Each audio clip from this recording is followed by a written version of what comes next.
Russia has published draft security pacts demanding that NATO deny membership to Ukraine and other ex-Soviet countries. It's also demanding that NATO rolls back the deployment of troops and weapons in Central and Eastern Europe. The documents published on Friday further call for a ban on sending US and Russian warships and aircraft to areas from where they can attack each other's territory, as well as a halt to NATO military drills near Russia's borders. Now, these proposals have been submitted to the United States and its allies. The proposals contain elements such as an effective Russian veto on future NATO membership for Ukraine. However, the West has already ruled out Russia's demands for veto powers. NATO's Secretary General has emphasized that any security talks with Moscow will need to take into account the alliance's concerns and involve Ukraine and other partners.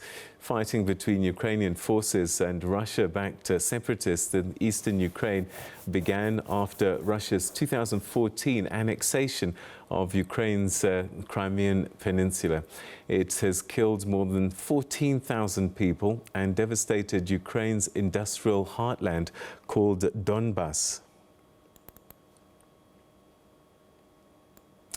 Russian journalist and international relations commentator Rustem Safronov is in Yaroslav in Russia and now joins us on the line for more on this story. Thank you very, very much indeed for joining us. I suppose at the top of concerns by NATO and Western allies is Russia's build-up of troops on the Ukraine border, and they're not sure if Russia is planning an attack. Does this seem likely? I don't think Russia is going to attack because Russia doesn't really have enough strength for long-term confrontation with the entire West. Russia just wants to demonstrate the West and to authorities in Kiev they wouldn't allow to suppress self-proclaimed republic in Donbas area. And if Kiev would try to restore the control over that rebellious regions, Russia could interfere. Otherwise, Russia will just move troops around their own territory without any desire militarily attack that area. Why is Ukraine so important to the West, NATO and the United States? They seem to be fighting a battle for Ukraine against Russia. Well, it is a big country with technologically advanced military machine. Yes, a little bit of outdated, a little bit of disarray, but still very educated population. And since West took a position trying to shove Russia into that sort of pariah ghetto, Ukraine is a convenient tool for that. By provoking Ukrainian authorities speak up against Russia, challenge Russia, being in close ties with the West, trying to join the NATO, all of that element is instrument to pressure to the Russia, which unified West is right now trying to exercise. How do Russians feel about Ukraine? I know that they've got their own issues at home. Is this something that's happening more at a leadership level?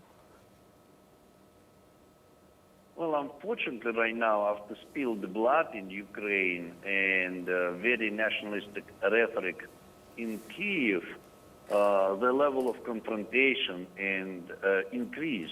Although traditionally, Russian and Ukrainians are very close, like almost like the brothers.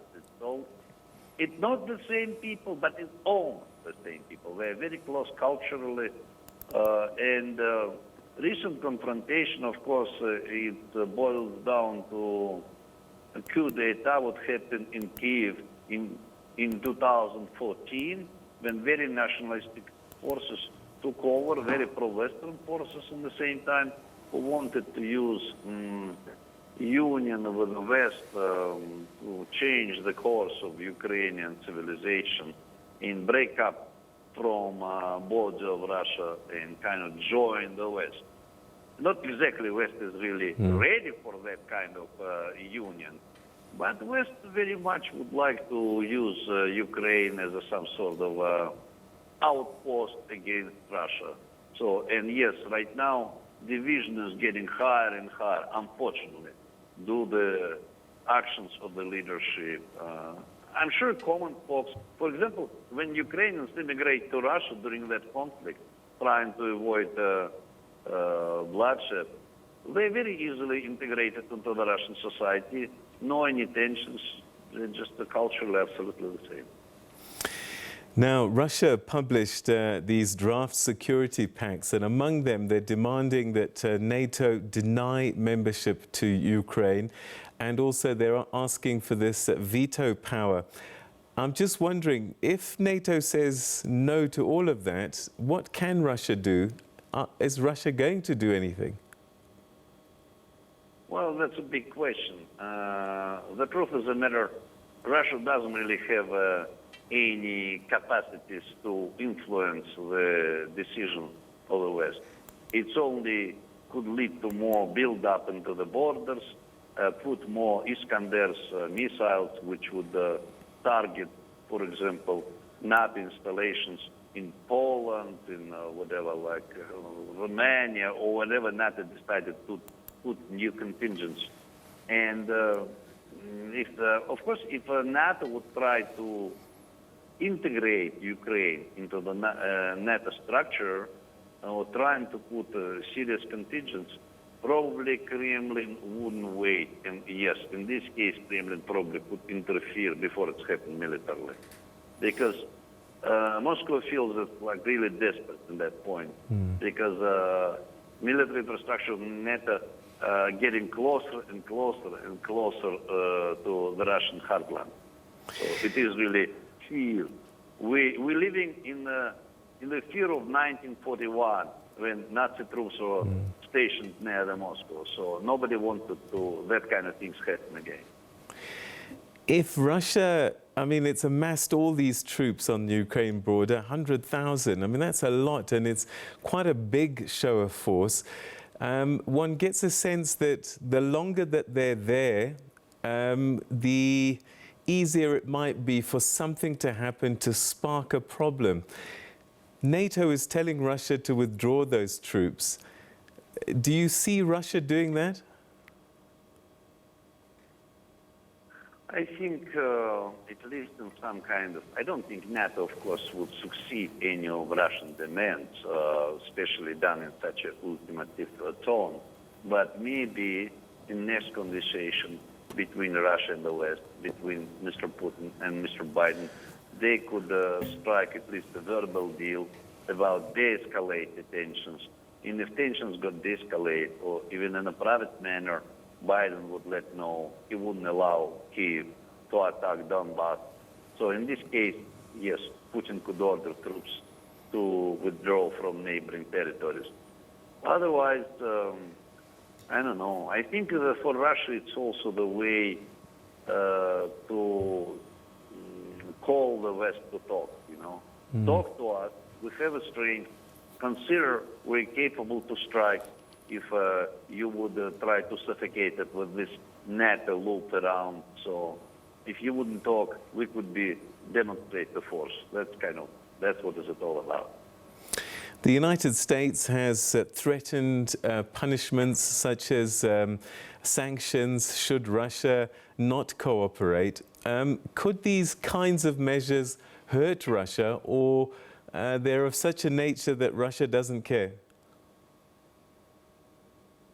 Well, Russia survived pretty well from previous sanctions, and in fact it helped even improve agriculture, because Russia installed counter-sanctions and stopped to buy some or whatever food products from the West. But financial sanctions could hurt Russia very badly, especially if West decided to shut off Russia from the SWIFT system and stop to buy Russian oil or gas.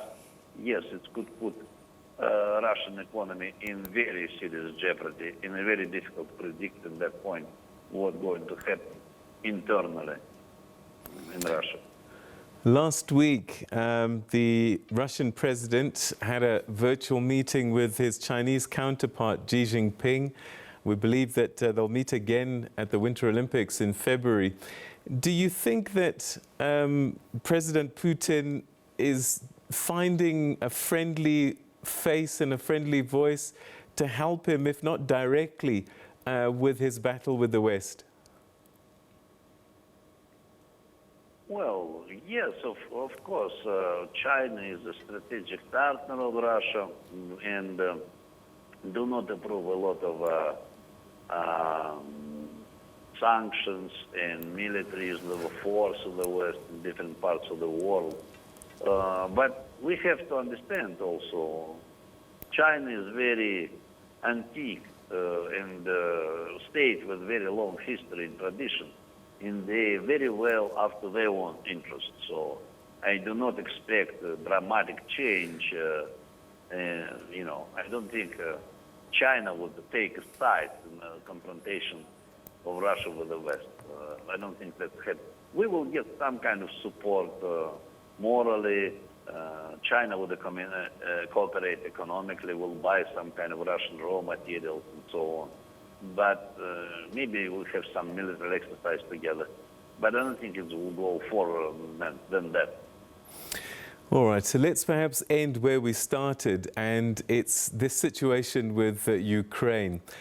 How destabilizing for the region can this impasse become between Russia and Ukraine? Well, for now it seems that conflict, nobody wants to give in that conflict.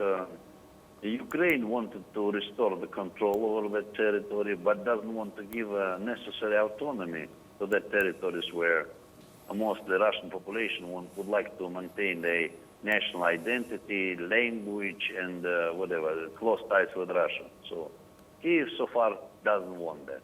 Russia basically letting know everybody, and to Kiev and to the West, they wouldn't allow to suppress that rebellious regions militarily. So it's kind of a dead end. Minsk agreement is also on a hold and really doesn't work very well because for that, sides have to be agree about status of their territories, but they do not agree and they could not find a common ground in that.